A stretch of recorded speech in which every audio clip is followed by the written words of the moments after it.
सुबह सुबह की सबसे पहली खबर में आपको बताएंगे, महिला आरक्षण विधेयक पर राहुल गांधी ने भाजपा को घेरा। कहा हम चाहते हैं कानून आज लागू हो और वह चाहते हैं कभी लागू ही ना हो। इसी प्रकार दूसरी बड़ी खबर में आपको बताएंगे कि सीएम गहलोत मन से गरजे और कहा पहली बार राजस्थान में सत्ता विरोधी लहर नहीं। इसी प्रकार तीसरी बड़ी खबर में आपको बताएंगे कि सचिन पायलट ने कहा 30 साल का पलटेगा इतिहास और कांग्रेस सरकार बनाएगी वापस राजस्थान में सरकार और कांग्रेस सरकार ही राजस्थान में होगी रिपीट। इसी प्रकार चौथी बड़ी खबर में आपको बताएंगे कि बीजेपी सांसद के बयान पर सियासत तेज, लालू यादव ने बताया चिंताजनक, वहीं तेज प्रताप ने मांग लिया इस्तीफा। इसी प्रकार पांचवी बड़ी खबर में आपको बताएंगे ईवीएम को लेकर समझ नहीं आता इलेक्शन कमीशन का जुनून, कांग्रेस सांसद ने फिर की बैलेट पेपर से चुनाव कराने की मांग। इसी प्रकार छठी बड़ी खबर में आपको बताएंगे कि बीजेपी के चुनाव प्रचार से तो गायब रही वसुंधरा राजे, वहीं दूसरी तरफ सीएम गहलोत संग आई नजर। सातवीं बड़ी खबर में आपको बताएंगे कि कार छोड़ स्कूटर पर सवार हुए राहुल गांधी, फोटो हो रहा तेजी से वायरल। तो दोस्तों यहाँ पर स्कूटर पर बैठे राहुल गांधी साफ साफ देखे जा रहे हैं और भाजपा में मच चुका है हड़कंप और 2024 में अब इंडिया गठबंधन के वो पीएम के चेहरे भी हो सकते हैं और भाजपा को 2024 में लग सकता है बड़ा झटका। आपको क्या कुछ लगता है आप हमें कमेंट में जरूर बताएं, इस वीडियो को लाइक जरूर करें। रुक करते हैं पहले खबर की तरफ। महिला आरक्षण विधेयक पर राहुल गांधी ने बीजेपी को घेरा। कहा हम चाहते हैं कानून आज लागू हो, लेकिन भाजपा ऐसा नहीं चाहती। जी हाँ दोस्तों, हम आपको बताते चले कि कांग्रेस नेता राहुल गांधी ने महिला आरक्षण विधेयक पर भारतीय जनता पार्टी और मोदी सरकार पर निशाना साधा है। उन्होंने कहा है कि बीजेपी चाहती है कि महिला आरक्षण 10 साल में लागू हो, हम चाहते हैं आज ही लागू हो। राहुल गांधी ने कहा कि संसदीय जाने के बाद मैंने प्रेस वार्ता की और जिस दिन मैंने प्रेस कॉन्फ्रेंस की मोदी जी ने सत्र बुला लिया। पहले हिंदुस्तान का नाम बदलने की बात है, जबकि इंडिया और भारत दोनों नाम संविधान में है। कोई झगड़ा नहीं, लेकिन इन्होंने कोशिश की थी दोनों को लड़ाओ, लेकिन जनता तैयार नहीं हुई तो इन्होंने सोचा अब क्या करें, तो महिला आरक्षण बिल के ले आई। ओबीसी महिला को आरक्षण क्यों नहीं दिया गया, नई मतगणना और परिसीमन का बहाना क्यों बनाया जा रहा है।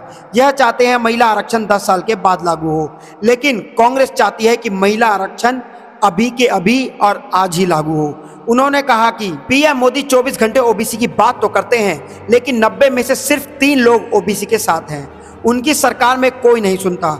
फिर मैंने पूछा हिंदुस्तान और ओबीसी के सबसे बड़ा सवाल है दलित कितने, आदिवासी कितने, किस समाज के कितने लोग। इसका जवाब सिर्फ कास्ट सेंसस से मिल सकता है।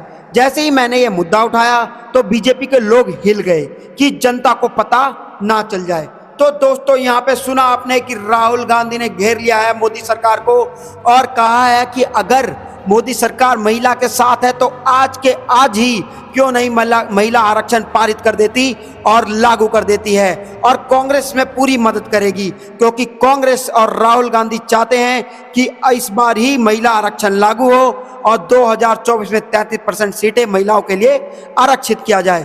तो दोस्तों आपको क्या कुछ लगता है आप हमें कमेंट में जरूर बताएं, इस वीडियो को लाइक जरूर करें। रुक करते हैं अगली खबर की तरफ। सीएम अशोक गहलोत मन से गरजे, कहा पहली बार राजस्थान में सत्ता विरोधी लहर नहीं। मुख्यमंत्री अशोक गहलोत ने कार्यक्रम में कहा हर गांव से कांग्रेस कार्यकर्ता आज जयपुर पहुंचा है। आजादी के बाद पहली बार कांग्रेस का खुद का कार्यालय बन रहा है। कांग्रेस कार्यकर्ताओं को बधाई। देश के सामने आज चुनौती है, लोकतंत्र खतरे में है, संविधान की धज्जियां उड़ा रही है। राहुल गांधी ने जो भारत जोड़ो यात्रा में अहिंसा और प्रेम का संदेश दिया है उसे हम आगे बढ़ा रहे हैं। पहली बार राजस्थान में सत्ता विरोधी लहर नहीं है, ये कांग्रेस कार्यकर्ताओं की जीत है। सीएम अशोक गहलोत ने कहा देश में फास्टीवादी ताकतों का राज है, राजस्थान की जीत देश में एक संदेश देगी। इंडिया गठबंधन से भाजपा और मोदी सरकार की चूल्हे हिल गई हैं, इसलिए अब भाजपा बुखला गई है और अंट संट बोल रही है। तो दोस्तों यहाँ पर अशोक गहलोत ने साफ साफ बता दिया है कि राजस्थान में जो विधानसभा चुनाव होने वाला है उसमें सत्ता विरोधी लहर है ही नहीं, कोई अपोजिट विरोधी में कोई पार्टी है ही नहीं, जो है वो अशोक गहलोत और कांग्रेस पार्टी है। और इस बार विधानसभा चुनाव राजस्थान में कांग्रेस पार्टी की ही फिर से जीत होने वाली है और दोबारा अशोक गहलोत ही सीएम बनने जा रहे हैं। आपको क्या कुछ लगता है आप हमें कमेंट में जरूर बताएं और इस वीडियो को लाइक जरूर करें।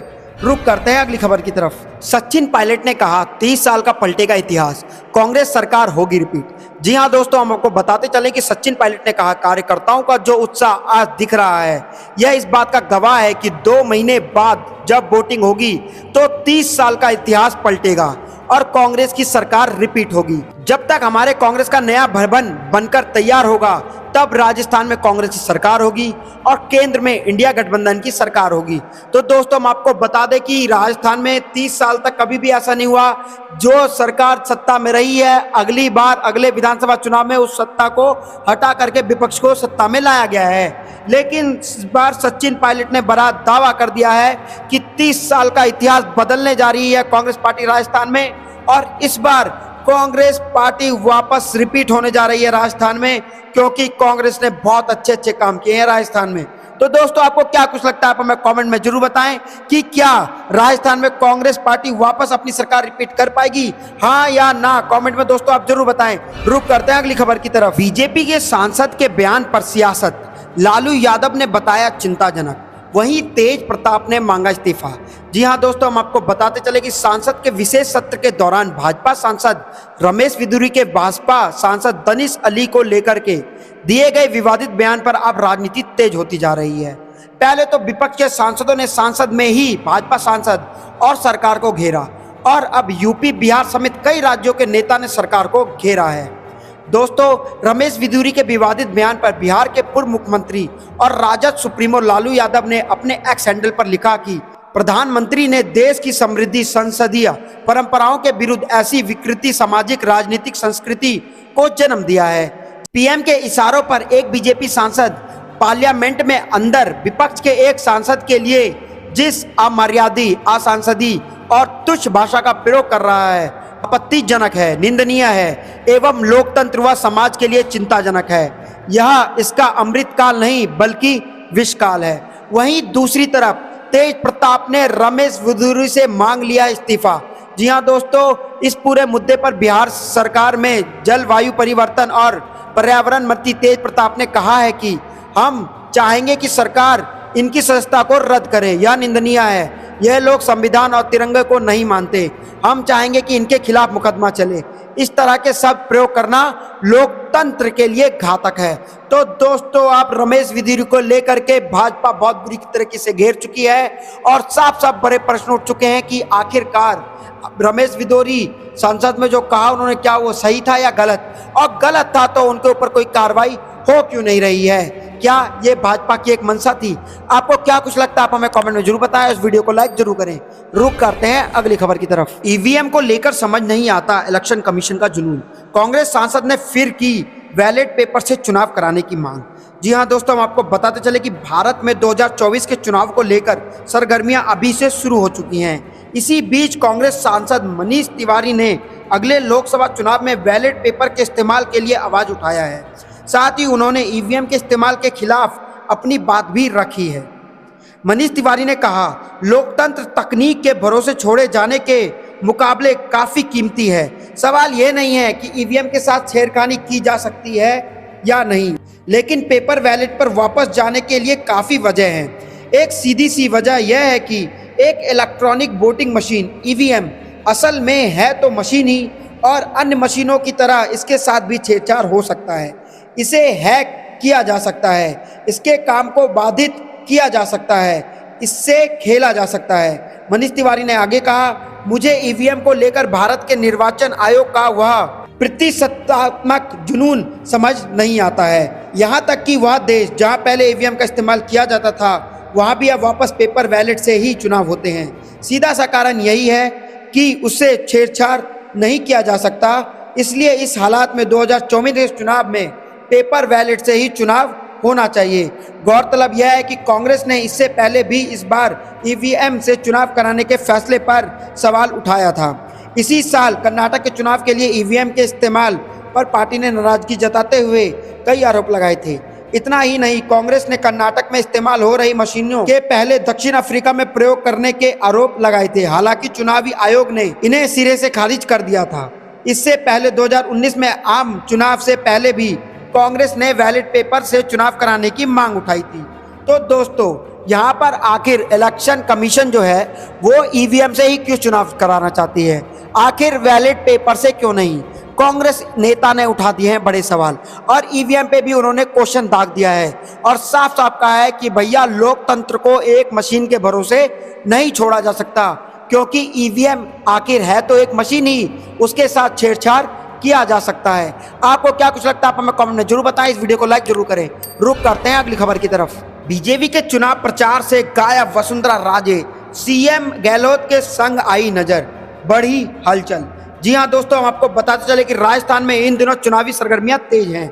आने वाले दिनों में वह चुनाव होने हैं जिसको लेकर सत्ताधारी कांग्रेस और विपक्षी पार्टी बीजेपी एक दूसरे पर हमले का कोई मौका नहीं छोड़ते हैं। हालांकि इस बीच एक ऐसी तस्वीर सामने आई जिसने सभी को चौंका दिया। एक कार्यक्रम में राजस्थान के मुख्यमंत्री अशोक गहलोत और बीजेपी के कद्दार नेता और पूर्व सीएम वसुंधरा राजे साथ में नजर आ रही हैं।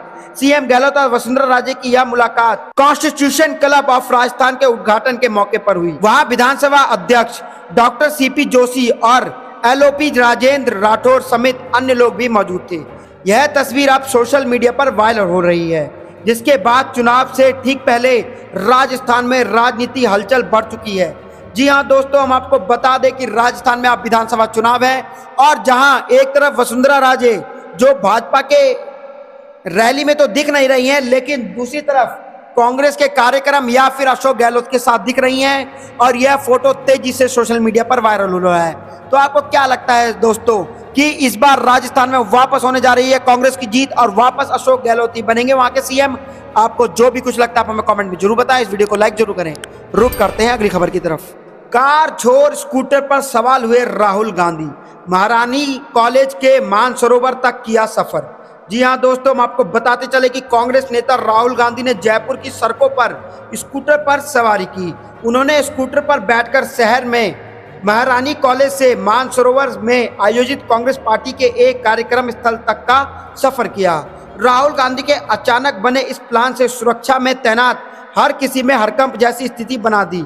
इधर राहुल का शहर में स्कूटर पर निकलना लोगों के बीच भी चर्चा का विषय है। दरअसल राहुल गांधी महारानी कॉलेज में आयोजित स्कूटर वितरण समारोह में शामिल होने पहुंचे थे।